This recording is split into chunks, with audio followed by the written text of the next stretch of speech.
Hi friends, పొరిగింటి పుల్లకూర రుచులు అందరూ బాగున్నారా అండి? ఈరోజు మన రెసిపీ సమ్మర్ స్పెషల్గా కస్టర్డ్ బాదం మిల్క్ని రెడీ చేస్తున్నాను.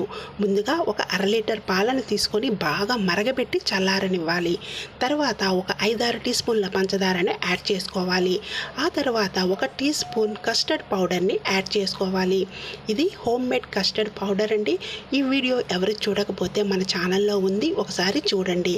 చాలా సులువుగా మనం ఇంట్లోనే కస్టర్డ్ పౌడర్ని తయారు చేసేసుకొని ఈ సమ్మర్లో మనకి అవసరమైనప్పుడల్లా చక్కగా ఉపయోగించుకోవచ్చు.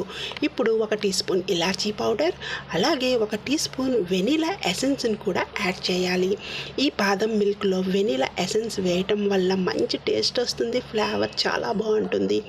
వెనిలా ఎసెన్స్ని కంపల్సరిగా యాడ్ చేయండి. ఇప్పుడు ఈ విధంగా వెనిలా ఎసెన్స్ కూడా వేసిన తర్వాత బాగా కలిపేసుకుని ఇప్పుడు మనం స్టవ్ వెలిగించుకొని స్టవ్ మీద పెట్టుకొని ఈ బాదం పాలను కొద్దిగా మరగనివ్వాలి. చూసారు కదా, చాలా సింపుల్గా తేలిగ్గా మనమే ఇంట్లోని బాదం మిల్క్ని రెడీ చేసేసుకోవచ్చు. షాప్కి వెళ్ళాల్సిన పని కూడా ఉండదు. వెంటనే ఒక 3 అవర్స్లో మనం బాదం పాలను రెడీ చేసేసుకోవచ్చు. ఈ విధంగా బాగా కలిపిన తర్వాత స్టవ్ మీద పెట్టి మరుగుతూ ఉన్నాయి కదా పాలు, ఇప్పుడు ఇందులో మనం గరిటె పెట్టి కలుపుకుంటే మనకి అంచనా బాగా తెలుస్తుంది. ఇప్పుడు ఈ విధంగా గరిటెతో మనం కలుపుతూ ఉంటే మనం పాలను ఇలాగా చేసామంటే గరిటెకి లేయర్లా ఫామ్ అవుతుంది, అంటే కొద్దిగా పాలు చిక్కబడ్డాయని అర్థం అన్నమాట.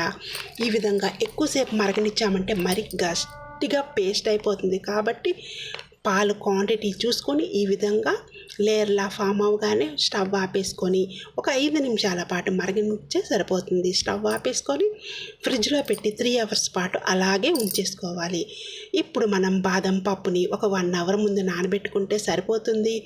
ఇలాగా బాదం పప్పు నానబెట్టిన తర్వాత మీదుండే తొక్కంతా తీసేసి చిన్న చిన్న ముక్కలుగా కట్ చేయాలి.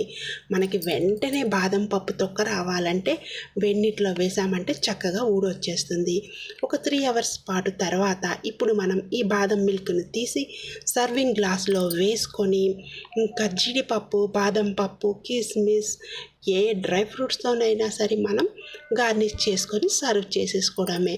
చూసారు కదా, చాలా సింపుల్గా తేలిగ్గా ఈ సమ్మర్లో మీ పిల్లలకు ఇంట్లో ఉండే వాటితోనే ఇలా బాదం పాలను రెడీ చేసి ఇవ్వండి.